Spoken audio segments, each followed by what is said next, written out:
Vamos a seguir examinando una de las obras más valiosas del gran filósofo romano Séneca. Nos referimos a las cartas a Lucilio.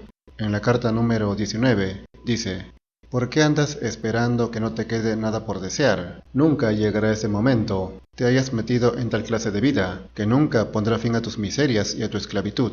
Libera tu cabeza del yugo que la oprime. Sería preferible que te la cortasen de una vez, que sentirla maltratada a cada momento. Muchos están ocupados en las cosas materiales y creen que eso es lo más importante primero, satisfacer sus deseos, creyendo que en algún momento se sentirán llenos o satisfechos y recién ahí se abocarán al desarrollo espiritual, que es a lo que exhorta Séneca. Esto evidentemente es errado. Las cosas materiales no llenan el alma, son el anzuelo, como también dijo Séneca. Una cosa material lleva a otra y los deseos pueden ser inacabables. Es una forma de esclavizarse. Luego indica: si te retiras a la vida sencilla, tus bienes serán más pequeños, pero te llenarán lo suficiente. Ahora en cambio goces muy numerosos, provenientes de todas partes, no te satisfacen. Por más que uno tenga muchas cosas y viva suntuariamente, esto nunca colmará su alma. Cuando se tiene poco, lo necesario, uno tiene tiempo para ocuparse de lo que es verdaderamente esencial, el cultivo espiritual. Dice: ¿preferirías, pues, a la pobreza que sacia la riqueza que nos hace hambrientos? La prosperidad es ambiciosa y está expuesta a las ambiciones de los demás. Mientras tú no encuentres nada que te baste, no bastarás a los otros. Piensa en cuántas temeridades incurriste por amor al dinero, cuántos trabajos soportaste por amor a los honores. Como en cartas anteriores, Séneca recomienda la pobreza, no la miseria o la pobreza extrema, sino vivir con lo mínimamente necesario, regirse por la necesidad, no por el deseo. Por ejemplo, en la comida, comer solo lo que hace falta, 2 o 3 veces al día, y no mucho, para que así uno tenga hambre de verdad y disfrute cada comida. En cambio, la persona que vive en riqueza come a cada rato, cada vez que lo desea, que se le antoja, aunque no lo necesite, solo por gusto, y por eso le cuesta estar satisfecho. Y se da el lujo de a veces no tener hambre, no tener apetito, o de sobrar la comida en el plato. Esto evidentemente nunca ocurre entre gente necesitada. Por eso puede ser bueno la pobreza, ejercitarse en la pobreza, como aconsejó en otra carta Séneca. La carta 20 se titula Inconstancia de los hombres. Dice: lo que te ruego, querido Lucilio, lo que te suplico, es que dejes penetrar la filosofía en lo más profundo de tu alma, y deduzcas la prueba de tu mejoramiento, no de las palabras ni de los escritos, sino de tu firmeza de espíritu, y de la disminución de tus apetitos. Prueba las palabras con los hechos. Es decir, la filosofía no se trata de conocer más, ni de escribir o investigar, sino de aplicar estos conocimientos, lo que se aprende, no palabras, sino hechos. Los logros se miden por las acciones, no por los conocimientos. Por eso dice ser firme de espíritu, y sobre todo disminuir los apetitos. A medida que uno estudia la filosofía, se da cuenta que lo más importante es el alma, y va haciendo a un lado los deseos y placeres corporales. Esto es progresar. Continúa. Bien otro es el propósito de los declamadores, que andan buscando solamente el aplauso de la turba, o el de aquellos que regalan el oído de los jóvenes y de los ociosos con la variedad y volubilidad de sus discursos. Los declamadores son los que hablan y hablan sobre teorías y doctrinas filosóficas y buscan con eso impresionar, y muchos creen que eso es la filosofía, las palabras y los discursos. Pero asegura: la filosofía no enseña a hablar, sino a actuar, y exige que todo el mundo viva conforme a su ley, que la vida no contradiga la palabra, y que no exista discrepancia entre los diferentes actos de la vida. El deber más grande de la sabiduría, y al mismo tiempo el mejor indicio, es la concordancia entre las obras y las palabras, la constante igualdad del hombre consigo mismo. Esta igualdad, ¿quién podrá alcanzarla? Pocos. Es ciertamente cosa difícil. Yo no afirmo que el sabio deba caminar siempre al mismo paso, pero sí por la misma vía. La filosofía es actuar, la sabiduría es la constancia de ese actuar. Es decir, en todo momento los actos deben concordar con los principios, que mediante la filosofía se han aprendido, y los actos deben tener coherencia entre ellos, compatibilidad. Esto es ser realmente íntegro y virtuoso. Indica: Vigílate, atiende a si tu vestido concuerda con tu morada, si eres frugal a la mesa o edificas suntuosamente. Algunos ahorran en casa, pero fuera de ella se esponjan en toda suerte de ostentaciones. Desigualdad viciosa, síntoma de un alma vacilante que no ha sabido encontrar aún el tono de su vida. Como decía, todo ha de ser compatible y debe haber una correspondencia entre la casa y la ropa, por ejemplo. Hay personas cuya casa es modesta, pero se visten como si vivieran en una mansión, o al menos eso intentan, lo cual es absurdo e incoherente. Quien vive en una choza se supone que no tiene para más, y debería vestirse similar, o no muy diferente, y quien vive en una mansión con lujos, seguramente también se vestirá lujosamente. Ahora bien, puede haber alguien que tenga mucho dinero y una casa inmensa, pero que ésta no tenga lujos y que se vista modestamente, pero esto no es lo común.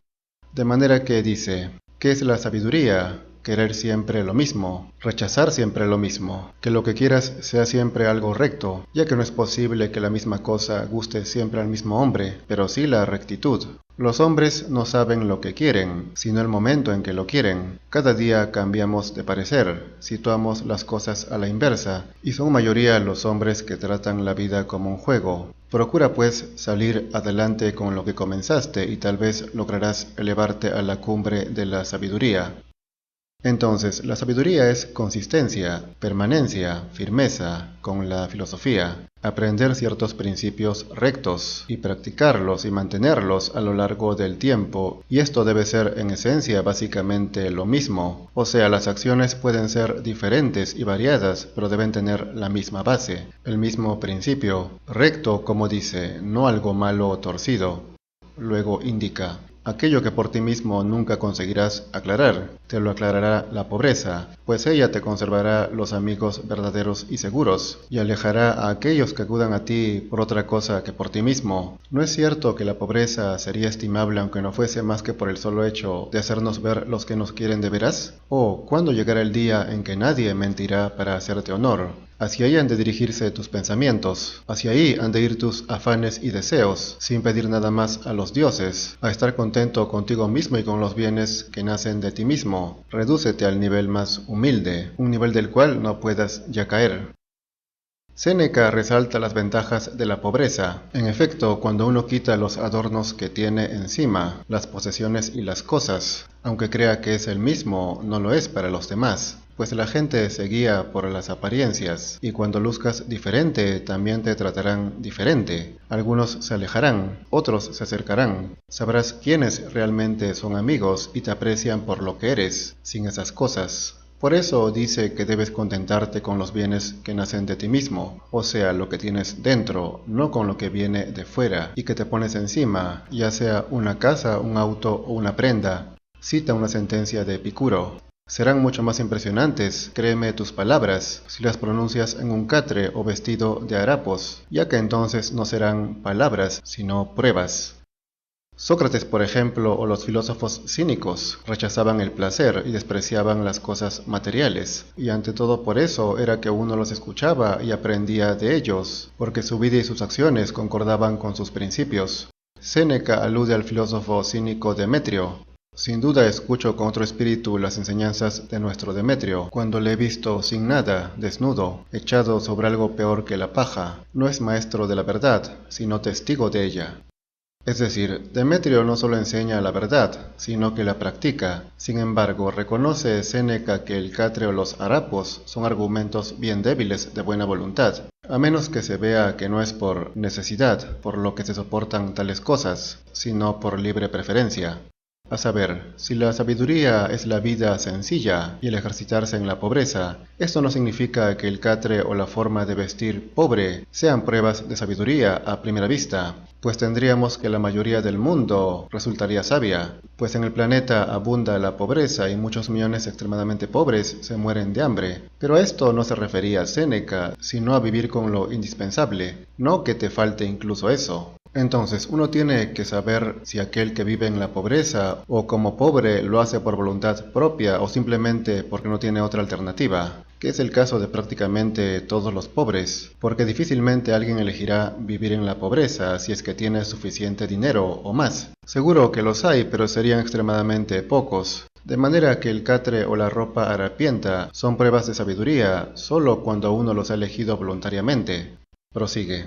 Pues que, ¿no puede uno menospreciar las riquezas? ¿Por qué no? Antes tiene un alma grande aquel hombre que, viéndolas en derredor suyo, después de admirarse mucho y por largo tiempo que hayan venido a sus manos, se ríe de ellas. Gran cosa es no haber sido corrompido por la compañía de las riquezas. Gran hombre es el que se mantiene pobre entre ellas.